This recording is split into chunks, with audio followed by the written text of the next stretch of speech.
केंद्रीय प्रवक्ता सुशील कुमार मंडल जी, आप ये बताइए कि निशा भगत को आपको पार्टी से निष्कासित कर दिया गया है, क्या कारण देख पाए हैं? देखिए, किसी भी जाति, किसी भी धर्म का अपना सेंटिमेंट्स है, और उस सेंटिमेंट को, उनकी जो आस्था है, उनका जो जनभावना है, उसको किसी भी पार्टी का कोई भी नेता अगर ठेस पहुंचाता है, जैसे चाहे वो भाजपा के हो, चाहे जेएलकेएम के हो, चाहे जेएमएम के हो, किसी भी पार्टी का, तो हुँ। पार्टी के जो केंद्रीय नेतृत्व हैं, उनको उनके खिलाफ एक्शन लेना एक संगठनात्मक जो तरीका है ना, उसी तरीकाबद्ध तरीके से उनको निष्कासित किया गया। तो क्या आपकी पार्टी कुर्मी का एसटी मांग के लिए समर्थन करती है? देखिए, हम लोग शुरुआत जब से ये आंदोलन सक्रिय हुआ, तब से हम लोग एक अलग कॉलम बना के, आप लोगों ने कई बार इस बयान को, हमारे विधायक जी जो हमारे केंद्रीय अध्यक्ष हैं, उन्होंने कई बार बयान को दिया है कि हम लोग एक अलग कॉलम बनाकर कुर्मी को एसटी में शामिल करने की डिमांड को रखते हैं। 20 तारीख को रेल टिका होने का भी संभावना है सुशील क्या उस पर भी आपके पार्टी के लोग या आपके पार्टी कार्यकर्ता अभी समर्थन देने के लिए जाएंगे? अभी इस विषय में हमारी पार्टी के केंद्रीय नेतृत्व के ऊपर विचार विमर्श होना बाकी है। इस पर विचार विमर्श के बाद हम एक निष्कर्ष पर पहुंचेंगे कि रेल लेकिन टिक्का आंदोलन में हम लोग हम्म हम्म, अप्रत्यक्ष या प्रत्यक्ष रूप से हम लोग शामिल होंगे या नहीं होंगे।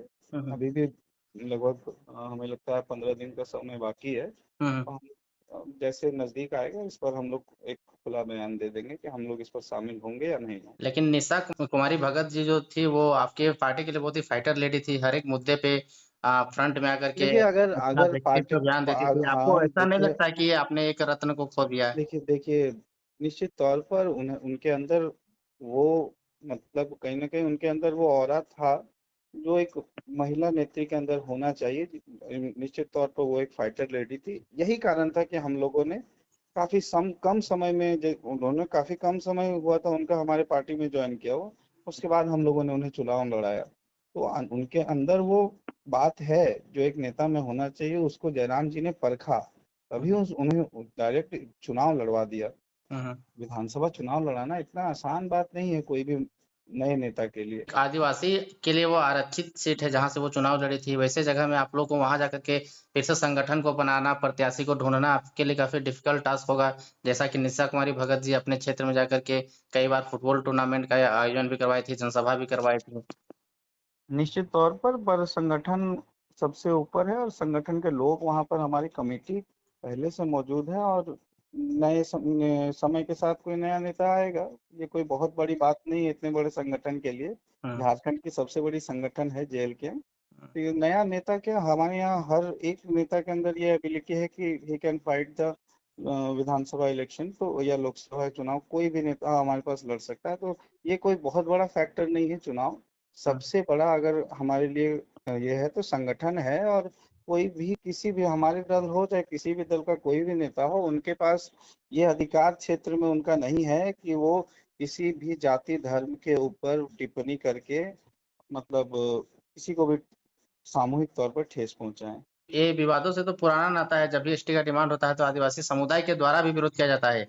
ये नॉट ओनली निशा भगत, बहुत सारे आदिवासी संगठन के द्वारा भी इस मांग को जो है कि विरोध किया जाता है। तो उसको आप कैसे देखते हैं? उनको क्या जवाब देना चाहेंगे बाकी देखिए, आदिवासी लोग? निश्चित तौर पर जब भी ये बहुत बड़ा विवाद है, और ये एक राज्य स्तरीय विवाद है, और कहीं ना कहीं नेशनल लेवल पे ये इसका डिबेट चलता है कि कुर्मी एसटी है या नहीं है, तो सभी अपने तथ्यों के आधार पर बात रखते हैं। जैसे कुर्मी समुदाय अपने तथ्यों के आधार पर वो कहती है कि वो एसटी है, और कहीं ना कहीं इसमें सच्चाई है, तभी वो इतना अडिग होकर लड़ाई लड़ रहे हैं, रेल टेकते हैं, कानूनी प्रक्रिया में भी चल रहे हैं, आज जंतर मंतर में भी धरना है। तो हम्म निश्चित तौर पर वो लगे हुए हैं, और इस बात में 99.9% सच्चाई है। हम्म। और 1%, 0.1% जो बचा है, वो कोर्ट सरकार को तय करना है कि कब कुर्मी को एसटी में शामिल करेगी। जेएमएम के संविधान में भी कुर्मी को एसटी शामिल करने का मांग है, आपके जेएलकेएम के संविधान में भी है, देखिए, अन्य जब पार्टियों का हमारा संविधान में भी ये सरकार सब जब मांग रहता जब है, जब लेकिन हमारा सरकार बनेगा, तो निश्चित तौर पर हम लोग इस पर काम करेंगे। जेएमएम का क्या है, वो तो अपने संविधान में, आप उनके मैनिफेस्टो को पढ़ लीजिए, उनका 10% भी उन्होंने अगर काम किया है, तो हम्म हम लोग अपनी राजनीति से इस्तीफा दे देंगे। तो जेएमएम हो चाहे कोई और अन्य दल हो, उनका कार्यशैली और हमारी कार्यशैली में आसमान जमीन का फर्क है। हम लोग जो अपने मैनिफेस्टो में रखे हैं, उसे निश्चित तौर पर 5 साल में पूरा करेंगे। एज अ विधायक, hmm. We are not in the government, हम लोग सरकार में नहीं है, लेकिन एज अ विधायक हम लोग 5 वर्षों में निश्चित तौर पर जो भी मैनिफेस्टो में हम लोगों ने एज अ विधायक पूरा करने का बात किया था वो पूरा करेंगे, चाहे जेएमएम हो, भाजपा हो, चाहे कोई भी दल हो जो सत्ता में रही है। इतिहास झारखंड का उठा लीजिए, 10% से 15% तक उन्होंने अपने मैनिफेस्टो का काम किया है, 85% तक लोगों को ठगा है। सुशील दा, मतलब ये उम्मीद रखा जाए कि जो इतना दिनों तक जो मुद्दा बन के था कुर्मी को एसटी डिमांड करने का, आपकी सरकार आने के बाद में ये मुद्दा निश्चित मुद्दा तौर नहीं पर रहेगा। निश्चित तौर पर निश्चित तौर पर निश्चित तौर पर जो सच्चाई है, जो लोग असल में है, इस पे तो विवाद होना ही नहीं चाहिए। दे आर एसटी, उनका इतिहास वैसा है, तो उसमें और इस विवाद होने की कोई बात ही नहीं है। सीधा उनको बना देना चाहिए, इसमें कोई विवाद का कोई एक प्रश्न चिन्ह नहीं है, छोटा सा। ठीक है, आपके केंद्रीय अध्यक्ष जी बीमार चल रहे हैं, क्या कुछ अपडेट है? हाँ, थोड़ी जो लगातार जो भाग दौड़ हो रही है उस वजह से आप लोग देख सकते हैं, करम पर्व में हर जगह उनका जो डिमांड है उसको पूरा करने के लिए हर जगह उनकी उपस्थिति दर्ज कराने के लिए काफी ज्यादा भाग दौड़ हो जा रही थी, जिस कारण से उनको जो तबीयत है बहुत ज्यादा खराब है। सच्चाई ये है कि बहुत ज्यादा खराब है। कल उनको लगभग 4 से 5 बोतल पानी चढ़ा है, तो हम्म। बहुत ज्यादा तबीयत खराब है। अभी 1 सप्ताह आप रख लीजिए कि 1 सप्ताह थोड़ा रेस्ट करेंगे, और तमाम as a central spokesperson ऐसे में 7 तारीख को तमाड़ हाँ में भी सुशील दा, हाँ 7 तारीख को तमाड़ में भी एक प्रोग्राम तो था, क्या हम्म, उसमें उनकी उपस्थिति होगी कि नहीं? उसमें लगभग 90% चांस रखिए कि उस कार्यक्रम में उपस्थिति नहीं हो पाएगी। 10% चांसेस हैं, लेकिन 90% चांसेस हैं कि नहीं उपस्थिति हो पाएगी, क्योंकि तबीयत बहुत ज्यादा खराब है। ऐसे में तमाम झारखंड के 24 जिला के 24 जिला अध्यक्ष को ये संदेश रहेगा कि आप अपने स्तर से कार्य को देखें, विधायक जी के पास हम्म। अपन सॉल्व अपने स्तर पर सॉल्व करने का प्रयास करें। विधायक जी अभी 1 सप्ताह के लिए रेस्ट मोड में रहने दीजिए। अगर आप लोग चाहते हैं कि झारखंड में सच में कुछ अच्छा हो, तो विधायक जी को स्वस्थ रहना सबसे इम्पोर्टेंट है। तो अभी कुछ दिन लगभग 1 सप्ताह रेस्ट करने दिया जाए, तो अपने संगठन के लोगों को हम ये मतलब रिक्वेस्ट करेंगे। जी, समय देने के लिए धन्यवाद सुशील दा। जिला अध्यक्ष महोदय जी, निशा भगत को पार्टी से हटा दिया गया है बिना शोकॉज नोटिस जारी किए, क्या कहना चाहिएगा? देखिए, सबसे पहले मैं यही कहना चाहता हूँ कि भाई निशा भगत किसी समुदाय, किसी कम्युनिटी को व्यक्तिगत आरोप नहीं लगा सकती है और टारगेट नहीं कर सकती है। रही बात, और ये संवैधानिक तरीका से किसी भी समुदाय, किसी भी वर्ग के लोग अपनी मांग को सरकार के समक्ष रख सकते हैं और सरकार इस पर विचार करेगी, उसको एसटी बनाएगा या नहीं बनाएगा उनका उनके मापदंड के आधार पर है ये होता है, ना कि निशा भगत जी हमारी पार्टी की है और हमारी पार्टी इस तरह का किसी भी वर्ग समुदाय के विषय पर बोलना, आलोचना करना कहीं न्याय संगत नहीं है। इसे पार्टी लेकिन की लेकिन अध्यक्ष महोदय, निशा भगत जी आपकी पार्टी के लिए बहुत ही फाइटर लेडी थी, हर जगह जाती थी और महिलाओं को समझाती थी, आदिवासी क्षेत्र से बिलोंग करती है, वैसे जगह की प्रत्याशी है जहाँ पे आदिवासी आरक्षित है, गुमला पे जहाँ आपका पार्टी कमजोर है, तो आपको नहीं लगता कि आपने अनमोल रत्न को खो दिया? नहीं नहीं, ऐसा कुछ नहीं है। वो पार्टी के लिए वो काम करती, तो व्यक्तिगत किसी समुदाय के विषय में बात करना ये कहीं उचित नहीं है। आप चाहता हूँ ऐसा करने से पार्टी की धूमिल को क्षति पहुंचता है, पार्टी है ना। और पार्टी का जो विस्तार की बात करते हैं कि आदिवासी क्षेत्र से आती है, मैं आदिवासी का सम्मान करता हूं और आदिवासी ही क्या लड़ाई हम लोग, हमारी पार्टी का उत्पत्ति हुआ है और हमने ही जल जंगल जमीन का जो दोहन और शोषण हो रहा है, मेरी ही पार्टी झारखंड लोकतांत्रिक क्रांतिकारी मोर्चा है, जो हम लोगों ने इस लड़ाई को अभी तक मुकाम तक रखे हैं। लेकिन उनको क्या जो हो गया, महोदय अध्यक्ष महोदय, अन्य अन्य जाति के लोग कैसे सुरक्षित महसूस करेंगे जेल कैंप पार्टी में?